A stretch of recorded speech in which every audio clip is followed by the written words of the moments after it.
ನಮಸ್ತೆ ಮಕ್ಕಳೇ, ಇಂದಿನ ತರಗತಿಯಲ್ಲಿ ನಾವು ಭಾಗಾಕಾರದ ಕುರಿತಾಗಿರುವಂತಹ ಇನ್ನಷ್ಟು ಕೆಲವು ವಿಚಾರಗಳನ್ನು ಗಮನಿಸುವ. ಈ ಹಿಂದಿನ ತರಗತಿಯಲ್ಲಿ ತಿಳಿದಂತೆ ಭಾಗಾಕಾರ ಎನ್ನುವಂಥದ್ದು ಸಮಾನವಾಗಿ ವಿಭಜಿಸಿ ಕೊಡುವಂಥದ್ದು ಅಥವಾ ಸಮಾನವಾಗಿ ಹಂಚಿಕೊಡುವಂಥದ್ದು ಎಂಬುದನ್ನು ನಾವು ತಿಳ್ಕೊಂಡಿದ್ದೇವೆ. ಈಗ ನಾವು ಇನ್ನೊಂದು ಚಟುವಟಿಕೆಯನ್ನು ಗಮನಿಸೋಣ. ನೋಡಿ, ಈ ಚಟುವಟಿಕೆಯನ್ನು ಗಮನಿಸಿ. ಚಾಕ್ ನಿರ್ಮಾಣ. 4ನೇ ತರಗತಿಯ ಮಕ್ಕಳು ವೃತ್ತಿ ಪರಿಚಯ ಮೇಳದ ಅಂಗವಾಗಿ 484 ಚಾಕುಗಳನ್ನು ತಯಾರಿಸಿದರು. 100ರ 4 ಪ್ಯಾಕೆಟ್ಗಳು, 10ರ 8 ಪ್ಯಾಕೆಟ್ಗಳು, ಪ್ಯಾಕೆಟ್ ಇಲ್ಲದ 4 ಚಾಕುಗಳು ಇದ್ದವು. ಇವುಗಳನ್ನು 4 ತರಗತಿಗಳಿಗೆ ಸಮಾನವಾಗಿ ಹಂಚಿದರೆ ಪ್ರತಿಯೊಂದು ತರಗತಿಗೆ ಎಷ್ಟು ಚಾಕುಗಳು ಲಭಿಸಬಹುದು? ನೋಡಿ, ಯಾವುದೇ ಒಂದು ಸಮಸ್ಯೆ ಅಥವಾ ಪ್ರಶ್ನೆ ನಮ್ಮ ಕೈಗೆ ಸಿಕ್ಕಿದಾಗ ಯಾವೆಲ್ಲ ವಿಚಾರಗಳನ್ನು ಕೊಟ್ಟಿದ್ದಾರೆ ಅಥವಾ ಯಾವೆಲ್ಲ ವಿವರಗಳನ್ನು ನಮಗೆ ಕೊಟ್ಟಿದ್ದಾರೆ ಎಂಬುದನ್ನು ನಾವು ನೋಡಬೇಕು. ಇಲ್ಲಿ ಯಾವೆಲ್ಲ ವಿಚಾರಗಳನ್ನು ಕೊಟ್ಟಿದ್ದಾರೆ ನೋಡಿ. 100ರ ಅಂದರೆ 100 ಚಾಕುಗಳಿರುವ ಒಂದು ಪ್ಯಾಕೆಟ್, ಅಂತಹ 100ರ 4 ಪ್ಯಾಕೆಟ್ಗಳು ಎನ್ನುವಂಥ ಒಂದು ವಿಚಾರವನ್ನು ಕೊಟ್ಟಿದ್ದಾರೆ. ಇನ್ನು 10 ಚಾಕುಗಳಿರುವಂಥದ್ದು, ಒಂದು ಪ್ಯಾಕೆಟ್ನಲ್ಲಿ 10 ಚಾಕುಗಳು, ಅಂತಹ 10ರ 8 ಪ್ಯಾಕೆಟ್ಗಳು, ಆಮೇಲೆ ಪ್ಯಾಕೆಟ್ ಇಲ್ಲದೆ ಇರುವಂತಹ ಖಾಲಿ 4 ಚಾಕುಗಳು ಇವೆ. ಇನ್ನೂ ಒಂದು ವಿಚಾರವನ್ನು ಕೊಟ್ಟಿದ್ದಾರೆ. ಎಷ್ಟು ತರಗತಿಗಳಿಗೆ ಹಂಚಬೇಕು? ಹೌದು, 4 ತರಗತಿಗಳಿಗೆ ಹಂಚಬೇಕು. 4 ತರಗತಿಗಳಿಗೆ ಹಂಚಲಿಕ್ಕೆ ನೋಡಿ, 100ರ 4 ಪ್ಯಾಕೆಟ್ಗಳು, 10ರ 8 ಪ್ಯಾಕೆಟ್ಗಳು, ಬರೇ ಪ್ಯಾಕೆಟ್ ಇಲ್ಲದೆ ಹೀಗೆ ಇರುವಂತಹ 4 ಚಾಕುಗಳು. ನಮಗೆಲ್ಲ ಮನೆಯಲ್ಲಿ ಬಿಸ್ಕೆಟೋ ಅಥವಾ ಇನ್ನೇನು ತಂದರೆ ಆ ಬಿಸ್ಕೆಟ್ಗಳ ಪ್ಯಾಕೆಟಲ್ಲಿ ತುಂಬ ಬಿಸ್ಕೆಟ್ಗಳಿರ್ತದೆ. ಈಗ ನಿಮ್ಮ ಮನೆಯಲ್ಲಿ 4 ಮಕ್ಕಳಿದ್ದಾರೆ ಅಂತ ಇಟ್ಕೊಂಡ್ರೆ 4 ಪ್ಯಾಕೆಟ್ ತಂದರೆ ಇನ್ನು ಅದನ್ನು ಬಿಡಿಸಿ ಹಂಚಬೇಕಾ? ಬೇಡ, ಪ್ಯಾಕೆಟನ್ನೇ ನಮಗೆ ಕೊಡಲಿಕ್ಕಾಗ್ತದೆ. ಒಂದು ಮಗುವಿಗೆ 1 ಪ್ಯಾಕ್, ಇನ್ನೊಂದು ಮಗುವಿಗೆ ಇನ್ನೊಂದು ಪ್ಯಾಕ್ ಅಂತ ಹೇಳಿ 4 ಮಕ್ಕಳಿಗೆ 4 ಪ್ಯಾಕೆಟ್ ಕೊಡಲಿಕ್ಕಾಗ್ತದೆ. ಸರಿ ಅಲ್ವಾ? ಹಾಗೆ ಕೊಡಲಿಕ್ಕಾಗ್ತದೆ. ಇಲ್ಲಿಯೂ ಕೂಡ ನಮಗೆ ಹಾಗೆ ಮಾಡ್ಬೋದಲ್ವಾ? 4 ತರಗತಿಗಳಿಗೆ ಚಾಕನ್ನು ಹಂಚಬೇಕಾದ್ದು 100ರ ಎಷ್ಟು ಪ್ಯಾಕೆಟ್ಗಳಿವೆ? 4 ಅಲ್ವಾ? ಹಾಗಿದ್ರೆ 4 ಪ್ಯಾಕೆಟ್ಗಳನ್ನು 4 ತರಗತಿಗಳಿಗೆ ಹಾಗೆ ಹಂಚಿದರೆ ಸಾಕಲ್ವಾ? ಹೌದು. ಹಾಗಿದ್ರೆ 100ರ 4 ಪ್ಯಾಕೆಟ್ಗಳನ್ನು 4 ತರಗತಿಗಳಿಗೆ ಅಂದಾಗ ಒಂದು ತರಗತಿಗೆ 100ರ 1 ಪ್ಯಾಕೆಟ್ ಸಿಗ್ತದೆ ಅಲ್ವಾ? ಹೌದು. ಹಾಗೆ ಇನ್ನು 10ರ ಪ್ಯಾಕೆಟ್ಗಳು ಎಷ್ಟಿವೆ ಅಂತ ಹೇಳಿದ್ದು? 8 ಪ್ಯಾಕೆಟ್ಗಳಿವೆ ಅಂತ ಹೇಳಿದ್ದು. ನೋಡಿ, 4 ತರಗತಿಗಳು, 8 ಪ್ಯಾಕೆಟ್ಗಳು. ಹಾಗಿದ್ರೆ ನಾವೇನು ಮಾಡುವ? ನಾವು ನಿನ್ನೆ ಆರಂಭದಲ್ಲಿ ನೋಡಿದ ಹಾಗೆ 8 ಪ್ಯಾಕೆಟ್ಗಳನ್ನು ಬಹಳ ಸುಲಭದಲ್ಲಿ ನಮಗೆ 4 ಜನರಿಗೆ ಹಂಚಬಹುದು. ಎಷ್ಟೆಷ್ಟು ಸಿಗಬಹುದು? ಬೇಕಾದರೆ ನಮಗೆ ಒಂದೊಂದರಾಗಿ ಕೊಟ್ಟು ನೋಡುವ. 4 ಪ್ಯಾಕೆಟ್ಗಳನ್ನು ತೆಗೆದು ಅದರಲ್ಲಿ ಒಂದೊಂದು ತರಗತಿಗೆ ಒಂದೊಂದು ಪ್ಯಾಕೆಟು, ಪುನಃ ಎಷ್ಟು ಉಳಿದಿದೆ? 4. ಆ 4ರಲ್ಲಿ ಪುನಃ ಒಂದೊಂದನ್ನು ಒಂದೊಂದು ತರಗತಿಗೆ ಕೊಡುವ. ಈಗ ಒಂದೊಂದು ತರಗತಿಗೆ 10ರ ಎಷ್ಟು ಪ್ಯಾಕೆಟ್ಗಳು ಸಿಕ್ಕಿತು? 2 ಪ್ಯಾಕೆಟ್ಗಳು ಸಿಕ್ಕಿತು. 100ರ 1 ಪ್ಯಾಕೆಟು, 100 ಚಾಕುಗಳು, 10ರ 2 ಪ್ಯಾಕೆಟ್ಗಳು, 10, 10, 20. 100, 120. ಇನ್ನು ಬರೀ 4 ಚಾಕ್ಗಳಿವೆ, ಪ್ಯಾಕೆಟ್ ಅಲ್ಲ, 4 ಚಾಕ್ಗಳಿವೆ. ಇವುಗಳನ್ನು ಹೇಗೆ ಹಂಚಬಹುದು? ಸರಿ, ಒಂದೊಂದು ತರಗತಿಗೆ. ಈಗ 100 ನೋಡಿ, 100, 100ರ ಪ್ಯಾಕೆಟಲ್ಲಿ 100 ಚಾಕು, 10ರ ಪ್ಯಾಕೆಟ್ 2, 20 ಚಾಕು ಮತ್ತು ಒಂದೊಂದು ಚಾಕು ಸಿಕ್ಕಿದೆ.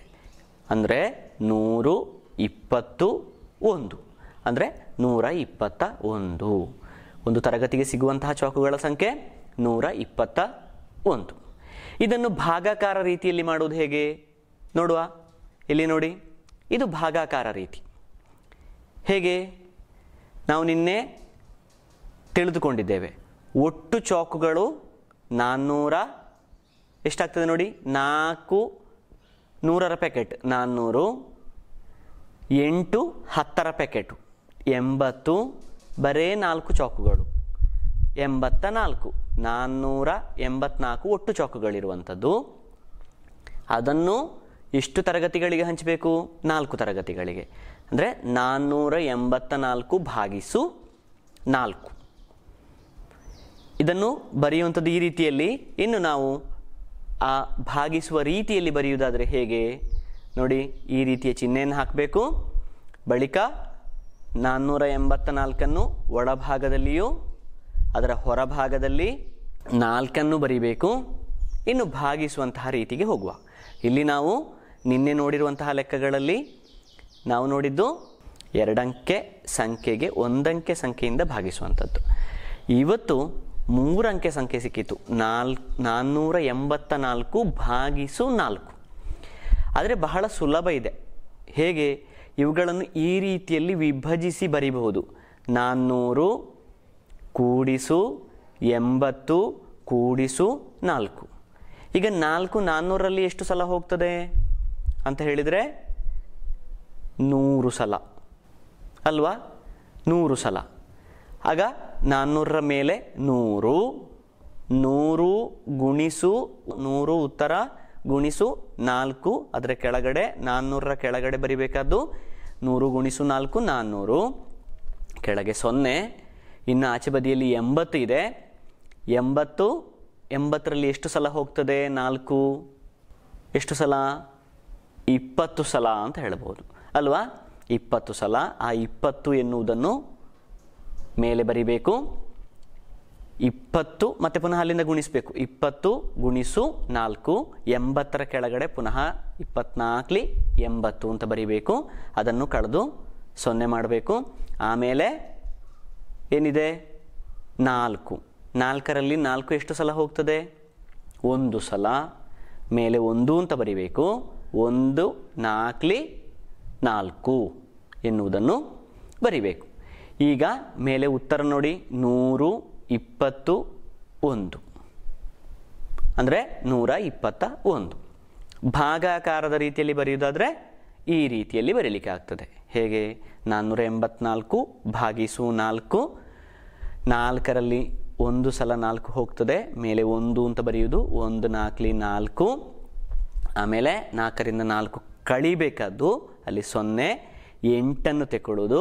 8ರಲ್ಲಿ 4 2 ಸಲ ಹೋಗ್ತದೆ. ಮೇಲೆ 2 ಬರಿಬೇಕು. 2 4 8 ಎನ್ನುವುದನ್ನು 8ರ ಕೆಳಗೆ ಬರೆಯುವುದು.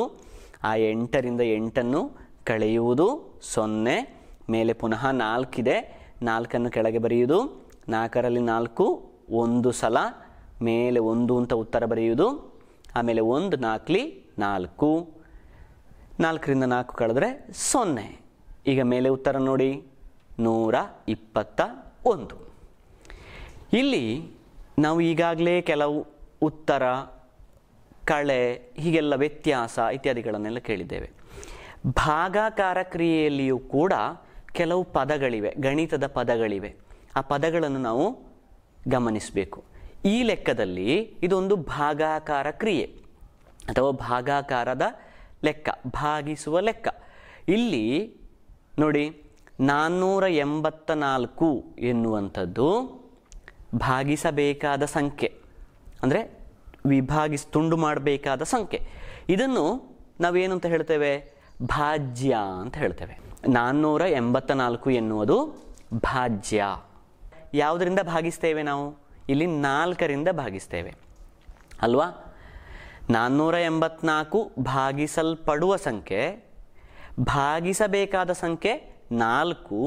ಆ 4ಅನ್ನು ಭಾಜಕ ಅಂತ ಹೇಳ್ತೇವೆ ನಾವು, ಭಾಜಕ ಅಂತ ಹೇಳಿ.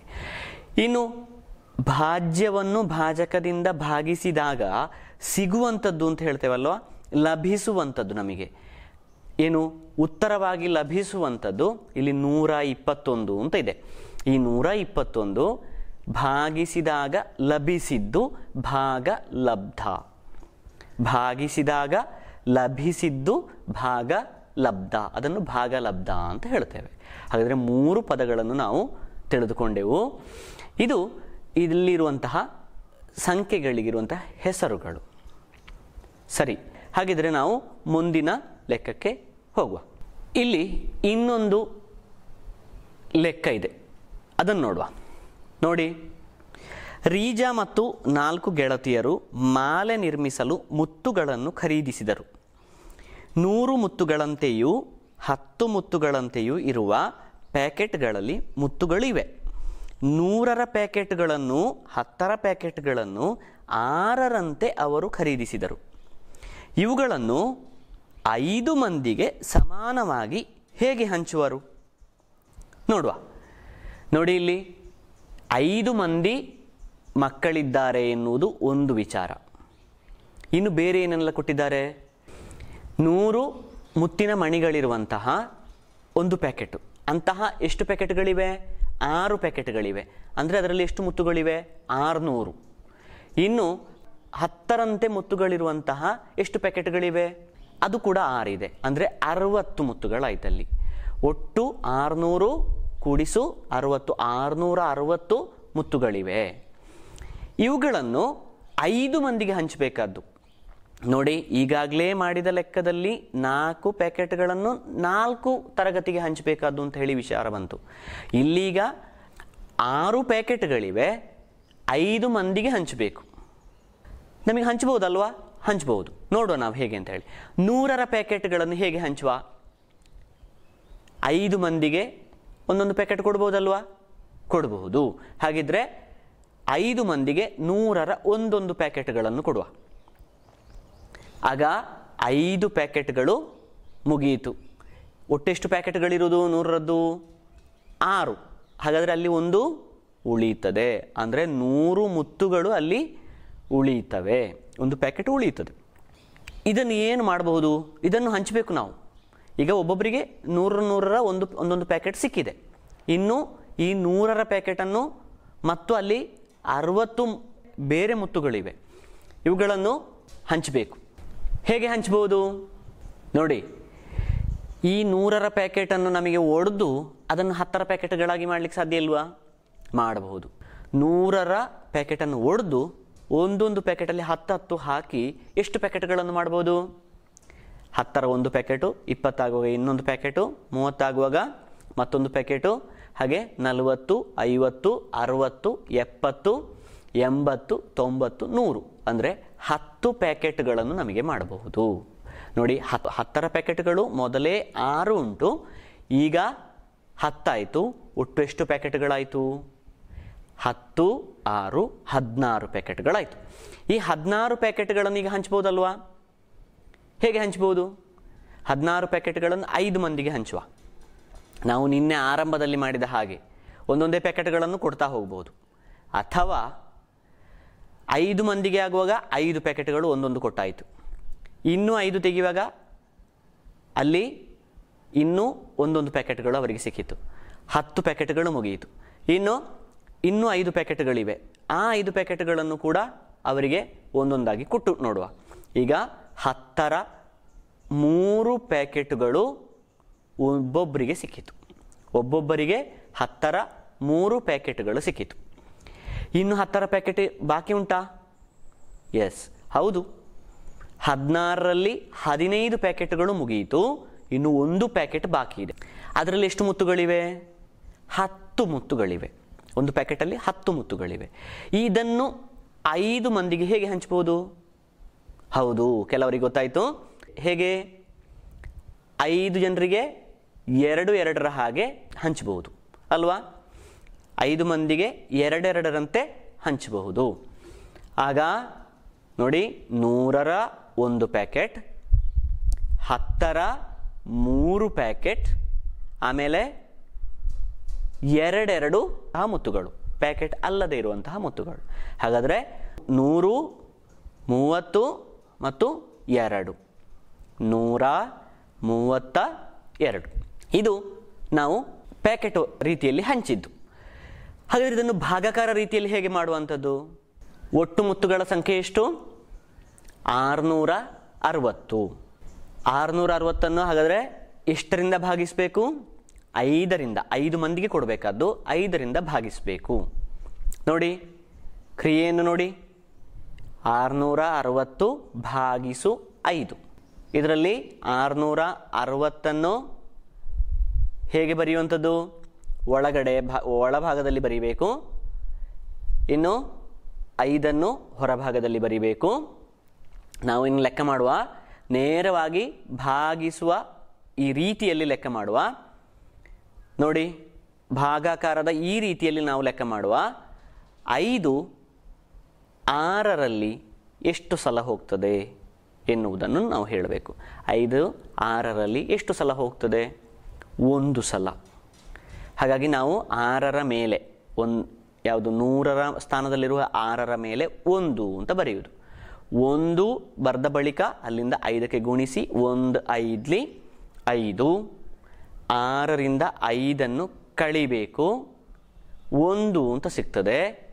ನಾವು ಈಗಾಗಲೇ ಹೇಳಿದ ಹಾಗೆ 6 ಪ್ಯಾಕೆಟ್ಗಳಲ್ಲಿ 1 ಪ್ಯಾಕೆಟ್ ಉಳಿಯಿತು ಅಂತ ಅರ್ಥ ಅದರದ್ದು. ಇನ್ನು ನಾವೇನು ಮಾಡ್ತೇವೆ? 660ರ 6 ಸೇರಿಸ್ತೇವೆ. ಅಂದರೆ 6 ಪ್ಯಾಕೆಟ್ಗಳು ಅಂತ ಹೇಳೋದನ್ನು ಸೇರಿಸ್ತೇವೆ. ಆಗ ಎಷ್ಟಾಯ್ತು ಇಲ್ಲಿ? 1ರ ಹತ್ತಿರ 6 ಬರೆದಾಗ 16 ಆಯಿತು. 16ರಲ್ಲಿ 5 ಎಷ್ಟು ಸಲ ಹೋಗ್ತದೆ? 5 10 15 ಅಂದರೆ 3 ಸಲ ಹೋಗ್ತದೆ. ಹಾಗಾದರೆ ನಾವು 2ನೇ 6ರ ಮೇಲೆ, ಅಂದರೆ 10ರ ಸ್ಥಾನದಲ್ಲಿರುವ 6ರ ಮೇಲೆ ಎಷ್ಟು ಸಲ ಅಂತ ಬರಿಬೇಕು? 3 ಸಲ ಎಂಬುದಾಗಿ ಬರಿಬೇಕು. ಇನ್ನು ಆ 3ರಿಂದ 5ಕ್ಕೆ ಗುಣಿಸಿ 3 5 15. 16ರ ಕೆಳಗಡೆ ನಾವು ಬರಿಬೇಕಾದ್ದು 15. ಇನ್ನು ಅಲ್ಲಿಂದ ಕಳಿಬೇಕು. 16ರಿಂದ 15 ಕಳೆದ್ರೆ ಎಷ್ಟು? 1. ಈಗ ಅಲ್ಲಿ ಪುನಃ 1 ಪ್ಯಾಕೆಟ್ ಉಳಿಯಿತು ಅಂತ ಹೇಳ್ತಾರೆ. ಇನ್ನು ಆ ಮೇಲಿನ ಆ 0ಯನ್ನು ತಂದು ಕೆಳಗೆ ಸೇರಿಸಬೇಕು. ಆಗ ಎಷ್ಟಾಯಿತು? 10 ಆಯ್ತು. ಅಲ್ಲಿ 10ರಲ್ಲಿ 5 ಎಷ್ಟು ಸಲ ಹೋಗ್ತದೆ? 2 ಸಲ. 5 10 2 ಸಲ. ಅಂದರೆ 2 5 10. 10ರಿಂದ 10 ಕಳೆದ್ರೆ 0. ಮೇಲೆ ನೋಡಿ, ಉತ್ತರ 132. ಈ ರೀತಿಯಲ್ಲಿ ಪ್ರತಿಯೊಬ್ಬರಿಗೂ ಸಮಾನವಾಗಿ ಹಂಚಿಕೊಡಲಿಕ್ಕೆ ಸಾಧ್ಯ ಆಗ್ತದೆ. ಸರಿ ಅಲ್ವಾ? ಹಾಗಾದರೆ ಈ ರೀತಿಯ ಲೆಕ್ಕಗಳನ್ನು ಮಾಡಲಿಕ್ಕೆ ನಿಮಗೆ ತಿಳಿಯಿತು. ಇನ್ನು ಮುಂದಿನ ಒಂದು ಲೆಕ್ಕವನ್ನು ಗಮನಿಸುವ. ನೋಡಿ, ಈ ಒಂದು ಪ್ರಶ್ನೆಯನ್ನು ಗಮನಿಸಿ. ವಾಣಿಪುರ LP ಶಾಲೆಯಲ್ಲಿ ಮಧ್ಯಾಹ್ನದ ಊಟ ಕಾರ್ಯಕ್ರಮಕ್ಕಾಗಿ ಒಂದು ದಿವಸ 6 ಕಿಲೋಗ್ರಾಂ ಪಚ್ಚೆ ಹೆಸರು ಉಪಯೋಗಿಸ್ತಾರೆ. 135 ಕಿಲೋಗ್ರಾಂ ಪಚ್ಚೆ ಹೆಸರು ಕಳೆದ ದಿವಸ ಶಾಲೆಗೆ ತರಲಾಯಿತು. ಇದು ಎಷ್ಟು ದಿನಕ್ಕೆ ಸಾಕಾಗಬಹುದು? ನೋಡಿ, ಈ ಪ್ರಶ್ನೆಯನ್ನು ಗಮನಿಸಿ. ಇಲ್ಲಿ ನಮಗೆ ಮಧ್ಯಾಹ್ನದ ಊಟದ ಒಂದು ಲೆಕ್ಕಾಚಾರವನ್ನು ಕೊಟ್ಟಿದ್ದಾರೆ.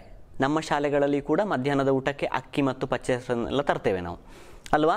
ತರುವಾಗ ದಿನಕ್ಕೆ ಬೇಕಾದಷ್ಟು ತರುವುದಲ್ಲ, ಒಟ್ಟಿಗೆ ಒಂದಷ್ಟನ್ನು ತರ್ತೇವೆ. ಈ ಶಾಲೆಗೆ ತಂದಂತಹ ಪಚ್ಚೆ ಹೆಸರಿನ ಪ್ರಮಾಣ ಎಷ್ಟು? 135 ಕಿಲೋಗ್ರಾಂ. ಒಂದು ದಿನಕ್ಕೆ ಅಲ್ಲಿ ಎಷ್ಟು ಪಚ್ಚೆ ಹೆಸರು ಬೇಕಾಗ್ತದೆ? 6 ಕಿಲೋಗ್ರಾಂ ಬೇಕಾಗ್ತದೆ. ಹಾಗಾದರೆ ಒಂದು ದಿನ 6 ಕಿಲೋಗ್ರಾಂ ತೆಗಿತಾರೆ, ಮರುದಿನ ಪುನಃ 6 ಕಿಲೋಗ್ರಾಂ ತೆಗಿತಾರೆ. ಆಗ ಗೋಣಿಯಲ್ಲಿ ಏನಾಗ್ತದೆ? ಕಡಿಮೆ ಆಗ್ತಾ ಹೋಗ್ತದೆ. ಹಾಗಾದರೆ ಇದು ಎಷ್ಟು ದಿನಕ್ಕೆ ಸಿಗಬಹುದು? ಅಂದರೆ 135 6ರ ಹಾಗೆ ಎಷ್ಟು ಗುಂಪುಗಳಾಗಿ ಮಾಡಬಹುದು? 6 ಒಂದು ದಿನಕ್ಕೆ, 6 ಇನ್ನೊಂದು ಗುಂಪು ಮಾಡುವಾಗ 2ನೇ ದಿನಕ್ಕೆ, 6 ಇನ್ನೊಂದು ಗುಂಪು ಮಾಡಿ ಆಗುವಾಗ 3ನೇ ದಿನಕ್ಕೆ, ಹೀಗೆ ಎಷ್ಟು ದಿನಕ್ಕೆ ನಮಗೆ ಗುಂಪು ಮಾಡಬಹುದು ಎನ್ನುವುದನ್ನು ಲೆಕ್ಕಾಚಾರ ಮಾಡಬೇಕು. ಇದಕ್ಕೂ ನಾವು ಉಪಯೋಗಿಸಬೇಕಾದ ರೀತಿ ಯಾವುದು? ಭಾಗಿಸುವ ರೀತಿಯನ್ನು ಉಪಯೋಗಿಸಬೇಕು. ನಾವು ಈಗಾಗಲೇ ತಿಳಿದಿದ್ದೇವೆ ಯಾವ ರೀತಿಯಲ್ಲಿ ಭಾಗಿಸುವ ಲೆಕ್ಕ ಮಾಡುವುದು ಅಂತ ಹೇಳಿ. ಹಾಗಿದ್ರೆ ಇಲ್ಲಿಯೂ ಕೂಡ ನಿಮಗೆ ಬೇರೆ ಬೇರೆ ರೀತಿಯಲ್ಲಿ ಮಾಡಬಹುದು. ನಾವು ಈಗಾಗಲೇ ಹೇಳಿದ ಹಾಗೆ 6ಅನ್ನು 135ರಿಂದ ಒಂದು ದಿನಕ್ಕೆ ಕಳೀತಾ ಹೋಗುವುದು, ಮರುದಿನಕ್ಕೆ ಪುನಃ ಉಳಿದ ಪಚ್ಚೆ ಹೆಸರಿನಿಂದ 6 ಕಿಲೋವನ್ನು ಕಳೆಯುವುದು, ಹೀಗೆ ಮಾಡ್ತಾ ಹೋಗಬಹುದು. ಇದು ತುಂಬ ಕೆಲಸ ಆಗ್ಬೋದು, ತುಂಬ ಹೊತ್ತು ಬೇಕು. ಅಥವಾ ಇದನ್ನು 100ರಲ್ಲಿ ಎಷ್ಟು ಸಲ 6 ಹೋಗ್ತದೆ, ಇನ್ನು 30ರಲ್ಲಿ ಎಷ್ಟು ಸಲ, ಇನ್ನು 5ರಲ್ಲಿ ಎಷ್ಟು ಸಲ ಹೋಗ್ತದೆ ಎನ್ನುವುದನ್ನು ನೋಡಿಯೂ ಲೆಕ್ಕ ಮಾಡಬಹುದು. ಅಂದರೆ 100, 30, 5 ಈ ರೀತಿಯಲ್ಲಿ ಬರೆದು ಕೂಡ ಕ್ರಿಯೆಯನ್ನು ಮಾಡಬಹುದು. ಅಥವಾ ನೇರವಾಗಿ 135 ಭಾಗಿಸು 6 ಅಂತಲೂ ಮಾಡಬಹುದು. ಈಗ ನಿಮಗೆ ಆ ಎಲ್ಲ ರೀತಿಗಳನ್ನೂ ಮಾಡಬಹುದು. ನಾನು ಒಂದು ರೀತಿಯನ್ನು ತೋರಿಸ್ತೇನೆ ನೋಡಿ. ಇಲ್ಲಿ 135 ಭಾಗಿಸು 6. ಇಲ್ಲಿ ಯಾವ ರೀತಿಯಲ್ಲಿ ಭಾಗಿಸುವುದು, ಈ ರೀತಿಯಲ್ಲಿ ಭಾಗಿಸುವಾಗ ಹೇಗೆ ಭಾಗಿಸುವುದು ಎನ್ನುವುದನ್ನು ಗಮನವಿಟ್ಟು ನೋಡಿ. ಇಲ್ಲಿ 135 ಇದೆ. ಆಗ 6ರಿಂದ ಭಾಗಿಸುವಾಗ 6ರಿಂದ 100ರ ಸ್ಥಾನದಲ್ಲಿರುವ 1ರಲ್ಲಿ 6 ಎಷ್ಟು ಸಲ ಹೋಗ್ತದೆ ಅಂತ ನೋಡಬೇಕು. 1ರಲ್ಲಿ 6 ಹೋಗ್ತದ? 1 ಕಿಲೋ ಇದ್ದರೆ ಅಲ್ಲಿ 6 ಕಿಲೋ ತೆಗಿಲಿಕ್ಕೆ ಸಾಧ್ಯ ಉಂಟಾ ನಮಗೆ? ಇಲ್ಲ. 1 ಚಾಕ್ಲೇಟ್ ಇರುವಲ್ಲಿಂದ 6 ಚಾಕ್ಲೇಟ್ ತೆಗಿಲಿಕ್ಕೆ ಸಾಧ್ಯ ಇಲ್ಲ ಅಲ್ವಾ? ಹಾಗಿದ್ರೆ ನಾವೇನು ಮಾಡಬೇಕು? ಆಚೆ ಭಾಗವನ್ನು ಸೇರಿಸಬೇಕು. ಭಾಗಿಸುವಾಗ 1ರಲ್ಲಿ ಭಾಗಿಸಿ ಹೋಗ್ತದ ಅಂತ ನೋಡುವುದು ಇಲ್ಲಿ. ಆ ಬಳಿಕ ಅದರಲ್ಲಿ ಹೋಗುವುದಿಲ್ಲ ಅಂತ ಆದರೆ 1ರ ಮೇಲೆ 0, ಅದು ಹೋಗುವುದಿಲ್ಲ ಎನ್ನುವ ಕಾರಣಕ್ಕೆ. ಇನ್ನು 1 ಮತ್ತು 3ಅನ್ನು ಸೇರಿಸಿ ನೋಡೋದು. ಆಗ 13 ಆಯಿತು.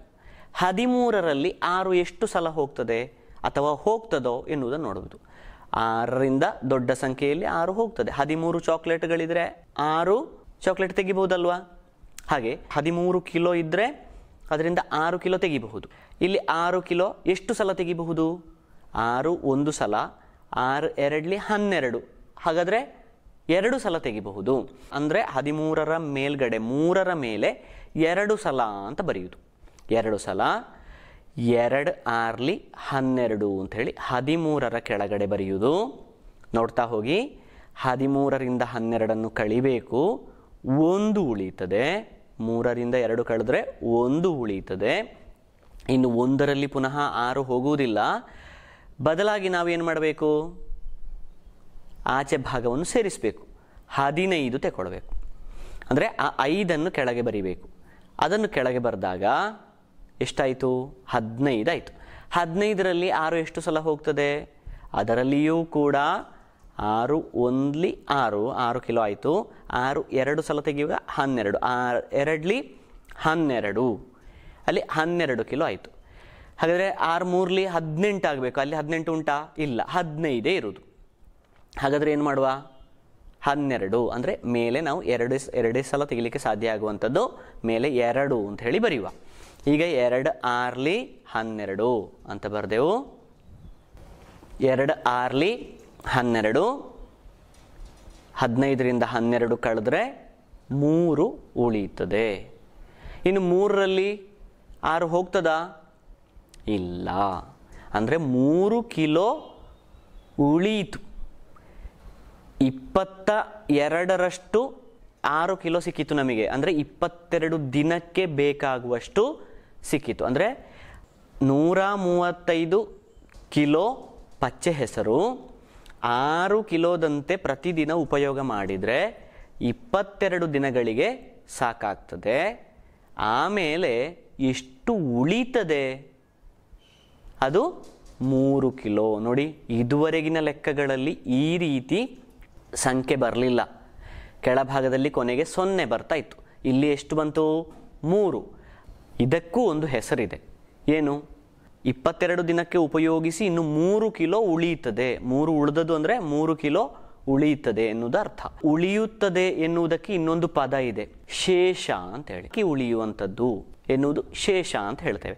ಹಾಗಾಗಿ ಭಾಗಾಕಾರ ಕ್ರಿಯೆಯಲ್ಲಿ ನಾವು ಈಗಾಗಲೇ ಹೇಳಿದ ಹಾಗೆ ಒಂದು ಭಾಜ್ಯ, ಇಲ್ಲಿ 135 ಭಾಜ್ಯ 6 ಭಾಜಕ, ಭಾಗಲಬ್ಧವಾಗಿ ಸಿಕ್ಕಿದ್ದು 22, ಇನ್ನು ಉಳಿಯುವಂಥದ್ದು ಶೇಷ 3.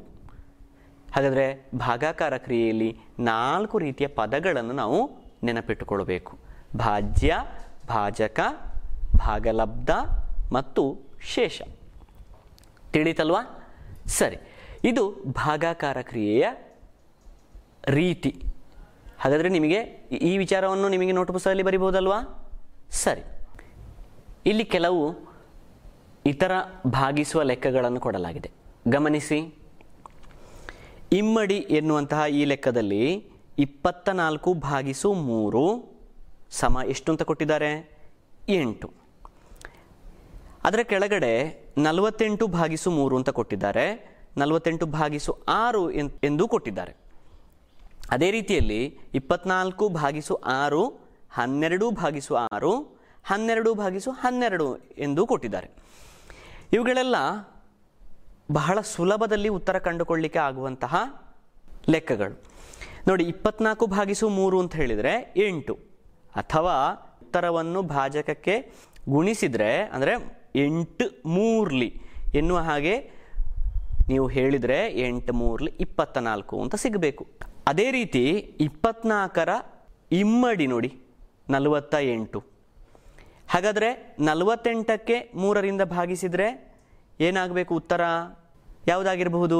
ಸುಲಭದಲ್ಲಿ ಕಂಡುಕೊಳ್ಳುವುದಾದರೆ 8ರ ಇಮ್ಮಡಿ ಆಗಿರ್ತದೆ. ಅಂದರೆ 8ರ ಇಮ್ಮಡಿ 2 ಮಡಿ ಅಂತ ಹೇಳಿದರೆ 16. 8ಅನ್ನು 2 ಸಲ ಕೂಡಿಸಬೇಕಾದ್ದು. ಆಗ 48/3 ಅಂತ ಹೇಳಿದರೆ 16.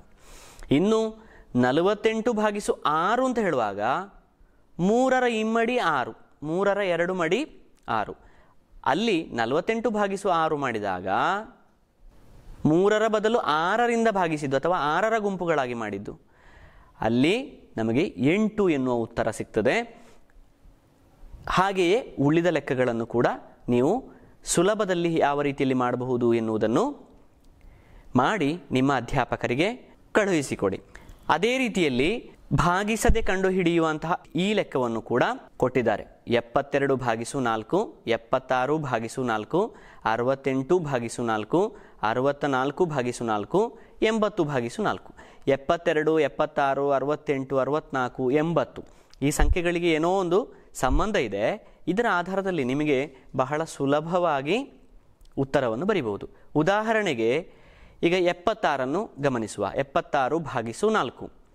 72ಕ್ಕಿಂತ 76ರಲ್ಲಿ ಎಷ್ಟು 4 ಜಾಸ್ತಿ ಇದೆ? ಅಂದರೆ 72ರಿಂದ 76ಕ್ಕೆ 1 4 ಜಾಸ್ತಿ ಇದೆ. 1 4 ಸೇರಿ 76 ಆಗುವಂಥದ್ದು. ಆಗ 76/4 ಮಾಡಿದರೆ ಏನಾಗ್ಬೋದು? ಆ 76ರಲ್ಲಿ 1 4 ಜಾಸ್ತಿ ಇದೆ, ಅಂದರೆ 18ರಿಂದ 1 4 ಜಾಸ್ತಿ, ಅಂದರೆ 19. 76/4 ಅಂತ ಹೇಳಿದರೆ 19 ಆಗ್ತದೆ. ಅದನ್ನು ನಿಮಗೆ 19 ಅಂತ ಬರೀಬಹುದಾದರೆ ಇನ್ನು 68ಕ್ಕಿರುವ ಸಂಬಂಧ ಏನು, 64ಕ್ಕಿರುವ ಸಂಬಂಧ ಏನು ನೋಡಿಕೊಂಡು ನೀವು ಅದರ ಉತ್ತರಗಳನ್ನು ಸುಲಭವಾಗಿ ಬರೀಬಹುದು. ಇನ್ನು ತಿರುಗಿಸಿ ಹೇಳಿದಾಗ ಎನ್ನುವ ಈ ಒಂದು ಕ್ರಿಯೆಯನ್ನು ಗಮನಿಸಿ. 56/7 ಸಮ 8 ಅಂತ ಕೊಟ್ಟಿದ್ದಾರೆ. ಅದೇ ಭಾಗಲಬ್ಧವನ್ನು ಮತ್ತು ಭಾಜಕವನ್ನು ಗುಣಿಸಿದಾಗ ನೋಡಿ, 8 × 7 ಸಮ ಎಷ್ಟು? 8 7 56 ಎಂಬುದಾಗಿ ಕೊಟ್ಟಿದ್ದಾರೆ. ಹಾಗಾದರೆ 72/8 ಸಮ ಎಷ್ಟು? ನಿಮಗೆ ಮಗ್ಗಿ ಗೊತ್ತಿದ್ರೆ ಬಹಳ ಸುಲಭವಾಗಿ ಬರೀಲಿಕ್ಕೆ ಸಾಧ್ಯ ಆಗ್ತದೆ. 72/8 ಸಮ 9. ಅದೇ 9 × 8 ಸಮ 72. ಈ ರೀತಿಯಲ್ಲಿ ನಿಮಗೆ ತಿರುಗಿಸಿ ಭಾಗಾಕಾರವನ್ನು ತಿರುಗಿಸಿ ಅದನ್ನು ಗುಣಿಸುವ ರೀತಿಯಲ್ಲಿ ಲೆಕ್ಕವನ್ನು ಮಾಡಬಹುದು. ಇನ್ನೊಂದು ಕೊಟ್ಟದ್ದು ನೋಡಿ, ಶೇಷಕ್ಕೆ ಸಂಬಂಧಿಸಿದಂತಹ ಒಂದು ಲೆಕ್ಕ. 36/5 ಕಂಡುಹಿಡಿದರೆ ನಮಗೆ ಸಿಗುವಂತಹ ಭಾಗಲಬ್ಧ ಉತ್ತರ 7 ಮತ್ತು ಶೇಷ 1 ಸಿಗ್ತದೆ. ಇದನ್ನು ಹೇಗೆ ತಿರುಗಿ ಹೇಳಬಹುದು ನೋಡಿ, ಭಾಗಲಬ್ಧ 7 ಗುಣಿಸು ಭಾಜಕ 7 5, 7 5 35. ಇನ್ನು ಶೇಷ ಉಳಿದದ್ದನ್ನೇನು ಮಾಡಬೇಕು? ಅದನ್ನು ಕೂಡಿಸಬೇಕು, 35ಕ್ಕೆ ಕೂಡಿಸಬೇಕು. ಶೇಷ 1 ಸೇರಿಸಿದರೆ ಉತ್ತರ ಏನಾಗ್ತದೆ? 36 ಸಿಗ್ತದೆ, ಭಾಜ್ಯ ಸಿಗ್ತದೆ. ಆ ರೀತಿಯಲ್ಲಿ ನಮಗೆ ನಾವು ಮಾಡಿದ ಲೆಕ್ಕ, ಭಾಗಿಸಿದ ಲೆಕ್ಕ ಸರಿ ಇದೆಯೋ ಎಂಬುದಾಗಿಯೂ ನೋಡಬಹುದು. ಇದು ಇಂದಿನ ತರಗತಿಯಲ್ಲಿ ನಾವು ನೋಡಿದಂತಹ ಕೆಲವು ವಿಚಾರಗಳು. ಇಲ್ಲಿ ಪ್ರಧಾನವಾಗಿ ನಾವು ನೆನಪಿಟ್ಟುಕೊಳ್ಬೇಕಾದ್ದು ಭಾಗಾಕಾರ ಕ್ರಿಯೆಯನ್ನು ನಮ್ಮ ದೈನಂದಿನ ಚಟುವಟಿಕೆಗಳ ಬೇರೆ ಬೇರೆ ಸಂದರ್ಭಗಳಲ್ಲಿ ನಾವು ಉಪಯೋಗಿಸ್ತೇವೆ. ಭಾಗಾಕಾರ ಕ್ರಿಯೆಗೆ ಸಂಬಂಧಪಟ್ಟು ನಾವು ಗಮನಿಸಬೇಕಾದ ಪದಗಳೆಂದರೆ ಒಂದು ಭಾಜ್ಯ, ಇನ್ನೊಂದು ಭಾಜಕ, ಭಾಗಲಬ್ಧ ಮತ್ತು ಶೇಷ. ಭಾಗಾಕಾರಕ್ಕೆ ಸಂಬಂಧಪಟ್ಟಂತಹ ಇನ್ನು ಕೆಲವು ಚಟುವಟಿಕೆಗಳನ್ನು ಪಾಠಪುಸ್ತಕದಲ್ಲಿ ಕೊಟ್ಟಿದ್ದಾರೆ. ಅದರಲ್ಲಿ ನಿಮಗೆ ಬಹಳ ಸುಲಭವಾಗಿ ಮಾಡಲಿಕ್ಕೆ ಆಗುವಂತಹ ಚಟುವಟಿಕೆಗಳನ್ನು ಮಾಡಿ ನಿಮ್ಮ ಅಧ್ಯಾಪಕರಿಗೆ ಕಳುಹಿಸಿಕೊಡಿ. ಮತ್ತು ಮುಂದಿನ ತರಗತಿಯಲ್ಲಿ ಇನ್ನಷ್ಟು ಬೇರೆ ಬೇರೆ ರೀತಿಯ ಭಾಗಾಕಾರದ ಕ್ರಿಯೆಗಳನ್ನು ಗಮನಿಸುವ. ಅಲ್ಲಿಯವರೆಗೆ ಎಲ್ಲರಿಗೂ ನಮಸ್ತೆ.